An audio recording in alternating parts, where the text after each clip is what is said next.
Hello guys, and we are back with the second part of our weekly recap where we talk about the stuff that happened in EFT in this past week.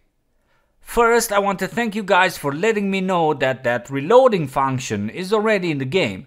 I read a lot of such comments and it was painful for me, I must say. It hurt for not knowing it, and it was also funny because every second comment was like, and by the way, that reloading window is already in the game.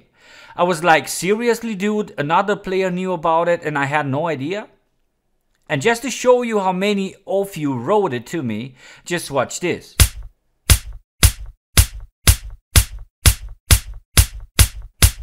You guys know that I read all the comments, right? Well, I guess you said, just in case, let's write it down 100 times, he will never forget that comment. Ever. So yeah, thank you guys. Someone even posted a link with the EFT keybinds just for me, you know. Second, that time difference between checking the STANAG and the PMAG. You guys said it could be due to the PMAG window. Well, it could be. I mean, it makes sense and it doesn't at the same time, because I asked myself, why the different feedback? According to that document, we have 3 different mag drill levels, right? Okay, if that is so, then we should get the same feedback when we are at level 0 with all the mags. In our case, we get the value with the STANAG and the different value or a different count with the PMAG. More precisely, level 0 and level 1. I go to that damn document again with the PMAG. So level 0 with the STANAG mag and level 1 with the PMAG. And I don't think I'm wrong. I checked it several times. Please check the document again. Either the PMAG gets level 1 because of that small window, or the document is not correct. Anyways, let's continue reviewing the info we got from the guys. There is some stuff I need to add concerning what we've talked about in the previous recap. Yes, you will be forced to reload the mags with your inventory open. Once you close it, the reloading process will be cancelled. You will be able to abort the reloading process at any time.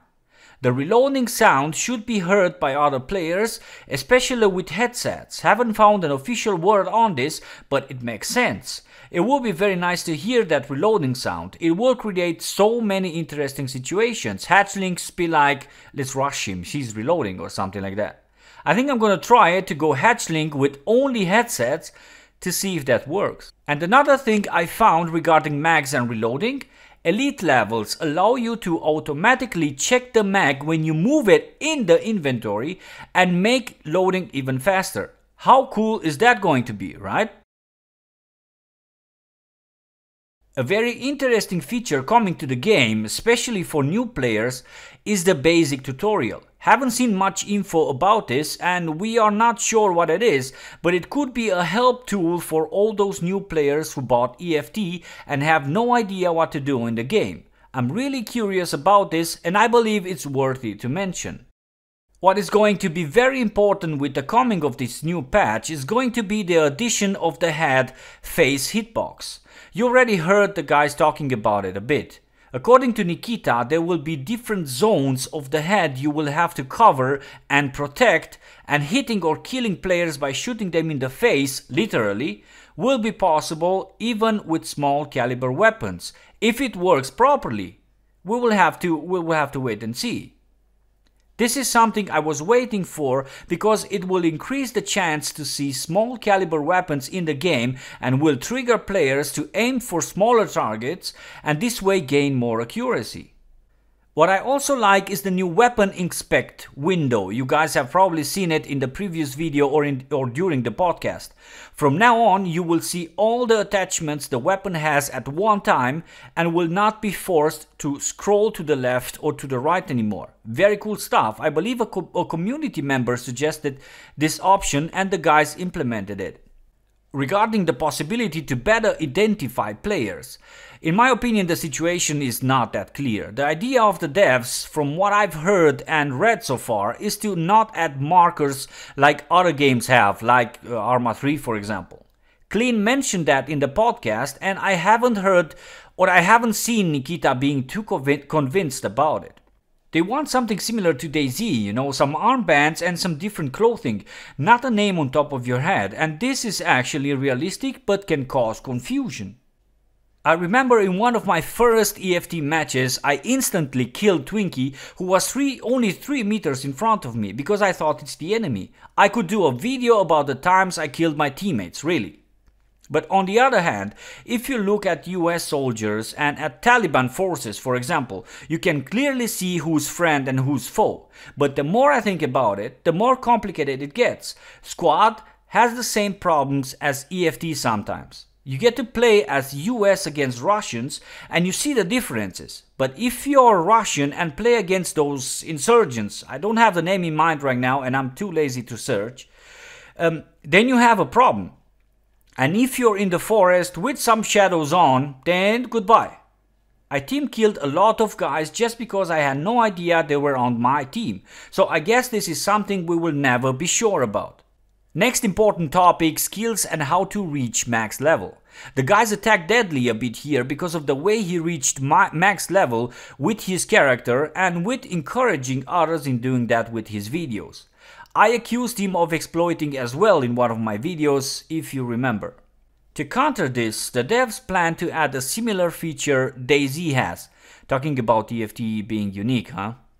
Of course, Nikita didn't mention DayZ, but yeah, we see a similar concept here. They will add a maximum amount of food you can eat.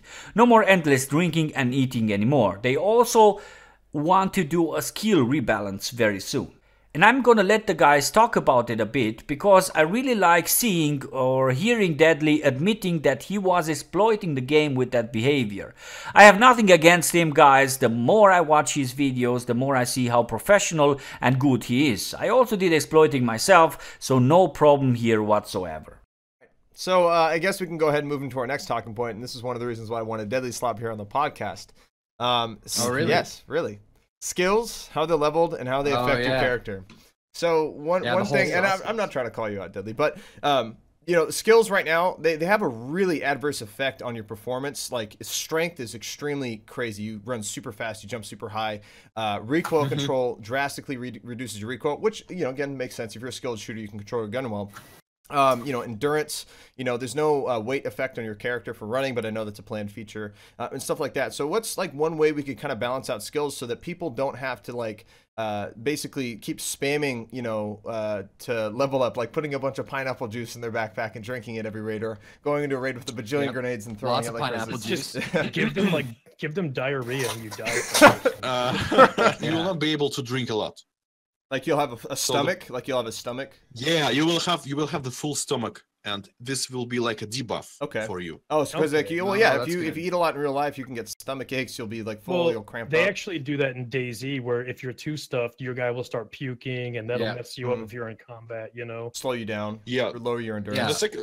The second one, we want to make a skill rebalance to this patch, but we don't have a full list of. I'll chime in here because, like, I think one way to balance it, or one thing that at least we've been doing in my channel, is finding the most efficient ways of getting your character stronger. And I mean, I've created videos on that. I don't know if you guys have seen it, Nikita, but I mean, you can use the community's feedback to basically help balance that system out.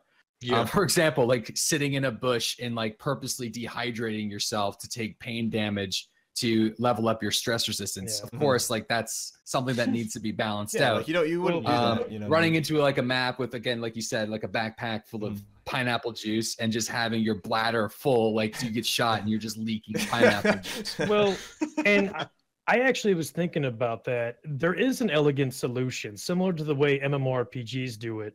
Let's say for every one level that your character levels up, that'll maybe unlock like 2 more possible strength points that you could level up. That way you can't be level 1. Soft cap. Talking about the leg meta, which by the way doesn't exist, trying to explain how it works, Nikita admitted, maybe by mistake, that it is there, that it is possible for scavs to hit you in the legs. Just listen. leg meta is a thing, and it's not going to go away unless you add leg armor, which is impractical. But maybe if they added some kind of a diminishing returns, like every additional shot to the leg does a little bit less damage or something, because there's only so much damage you could cause to one limb. Well, I know one feature of this plan is unconscious state. So eventually, if you get shot in the leg, you bleed out, you'll pass out. You won't be dead. First of all, guys, I don't know what you're talking about. Okay, all right. So the leg meta is doesn't exist. It does not exist. But you know, for real, I'm swearing you to. We like removed from the scav vision the existence of legs, but still, it's we constantly get a leg meta thing, and I think. This is why the scav trying to target you in the center of mass of your body, it's like at the chest. But when the scav shoots with TOS, there is a lot of bullet drop. Yeah, pellets going everywhere. Yeah, and if you can imagine, if you will target the chest or even stomach, they will drop. The projectiles will be dropped to the legs, and this is why the leg meta exists in kind of way. But so it does exist. We remove. He said it. He said it. We're messing with you. We're messing with you. Pointed down, so it could also be a bug because, if you ever get really close up to a scav, their gun will point straight at your toes. Right? Yeah, I've seen that too. Yeah, sometimes when you get up on them, they actually can't make up their mind. They'll aim at your head, feet, aim, they go up and down. That's one thing that reminds me too. I remember. And during the video, you guys have probably seen the new items which will come to the game with the new patch. The black Obscure helmet, the Russian STSH-81 titanium helmet, or the newer steel version, or maybe both variants. The new vest and the AKM handguard. Interesting are also the new options to trade dog tags, the new anti-aliasing options, the visor toggle mechanics with audio and video effects and protection, and of course the new map interchange. There was a lot of new stuff coming, a lot of new things have been shown in these small videos, and talking about all of them in detail will take a lot of time and spoil the fun on discovering stuff for yourselves, right? But what are also worthy to mention are the changes. I'm going to post a list here and you feel free to pause the video and read them. There are a lot of them as well. I have only marked the ones I find very important. And we can talk a lot more about the podcast, about the patch notes, but a lot of the mentioned things are just rumors or possible features, so we will ignore them for now, but I will still mention some of them. Different faces, IR beacons you will be able to place in your gear, 2 different types of compasses, mechanic and electronic. Scavs will be harder in the future, not necessarily with more armor, but more intelligent according to Nikita. Grenade launchers will be available for AK type of weapons for the AR system, and there will be a standalone version as well. Nikita mentioned the GP25, GP30, GP34, M203, a French grenade launcher, the cylinder type MGL, which you can see in the thumbnail. I don't know if all of those GLs even exist, but the more the better, right? And there is even more, the addition of seasons in future DLCs. Voice over IP will be implemented soon as well, according to Nikita, and the karma system got mentioned again. And a lot more things and such small details. As I said, we could talk hours about each and every one of them, but for now I think it's enough.